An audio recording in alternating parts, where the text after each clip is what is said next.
सो friends, सबसे पहले how to send a mail में आपका जो सेंडर होता है वो एक जो भी सेंडिंग सर्वर होता है मेल का, उसके थ्रू मेल आपका अटैच करता है। जैसे यहाँ पे आप देखिए ABC कोई मेल है, एड्रेस है, उसके थ्रू जीमेल सर्वर, एक्चुअली ये जीमेल है इसलिए जीमेल सर्वर इसको रिसीव करेगा। और इसमें आपका एक प्रोटोकॉल काम करता है, SMTP, simple mail transfer protocol. इस प्रोटोकॉल को पुश प्रोटोकॉल भी कहते हैं।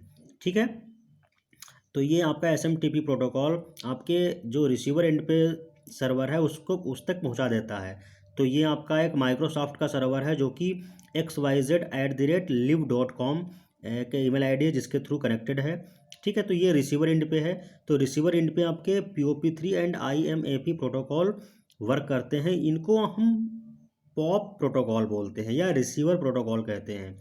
इसी तरीके से ये आपका SMTP और MIME का मीनिंग है मल्टीपर्पज़ इंटरनेट मेल एक्सटेंशन। ठीक है, इसके आपके अलावा क्या है, दूसरा प्रोटोकॉल है MIME प्रोटोकॉल भी काम करता है। तो ये दोनों प्रोटोकॉल आपके पुश प्रोटोकॉल कहलाते हैं, जबकि POP3 और IMAP आपके पॉप प्रोटोकॉल कहलाते हैं। तो ये बहुत इंपॉर्टेंट है, आपके काफ़ी KVS NVS और इस प्रकार के TGT PGT के पेपर में पूछा जाता है क्वेश्चन काफ़ी ये। और ये आपके NTA नेट और गेट में भी 1 नंबर का क्वेश्चन आता है, तो इसको अच्छे से प्रिपेयर कर लेना आप लोग। तो आइए देखते हैं क्या है POP3 क्या है। पोस्ट ऑफिस प्रोटोकॉल वर्जन 3 है। It is for access any device, तो ये किसी भी डिवाइस को एक्सेस करने के लिए यूज़ किया जाता है।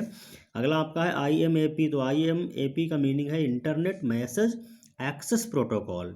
Okay, it is called central repository protocol. ये बहुत इंपॉर्टेंट है, कई बार गेट में पूछा गया है कि which of the following is known as central repository protocol. तो आपका IMAP जो प्रोटोकॉल है वो सेंट्रल रिपोजिटरी प्रोटोकॉल है। Okay, IMAP is for only access one device. तो आपका जो IMAP है ये केवल एक डिवाइस को एक्सेस करने के लिए यूज़ किया जाता है, जबकि आपका POP एनी डिवाइस को एक्सेस करने के लिए यूज़ किया जाता है। उसके बाद मैंने बताया था कि सिंपल, ये आपका जो SMTP है वो सिंपल मेल ट्रांसफ़र प्रोटोकॉल है। ठीक है, इसका एक्सटेंशन आपका जो है वो है MIME। MIME का मीनिंग है मल्टीपर्पज़ इंटरनेट मेल एक्सटेंशन।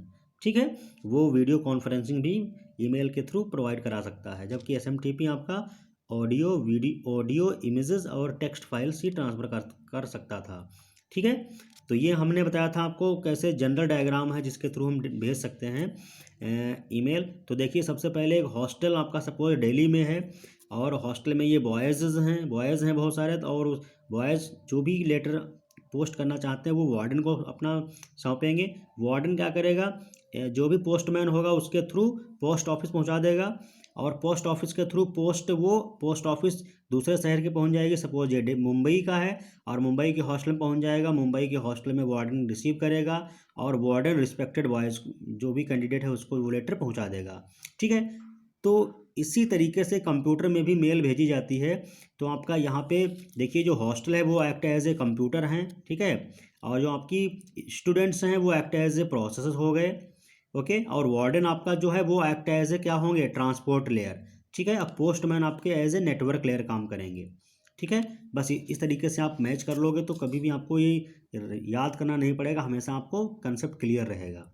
ठीक है, तो इस तरीके से आपका मेल ट्रांसफ़र होता है एक सेंडर से रिसीवर के बीच में। ठीक है, तो याद रखना, वार्डन आपका जो है, warden of every hostels are act as a transport layer. तो वार्डन आपका क्या है, कन्फर्म डेटा पहुंचा देता है रिसीवर एंड तक। इसलिए ट्रांसपोर्ट लेयर गारंटी लेती है, ट्रांसपोर्ट लेयर कि डेटा फाइनली डिलीवर हो गया है। ओके, तो नेटवर्क लेयर और ट्रांसपोर्ट लेयर में यही डिफरेंस है। Transport layer end to end delivery of packets की इंश्योर करता है, जबकि आपका नेटवर्क लेयर सिर्फ रूट डिसाइड करता है कि किस रूट से डेटा को ट्रांसफ़र करना है। ओके, तो फ्रेंड्स, आई थिंक आपको ये समझ में आ गया होगा पूरा कंसेप्ट।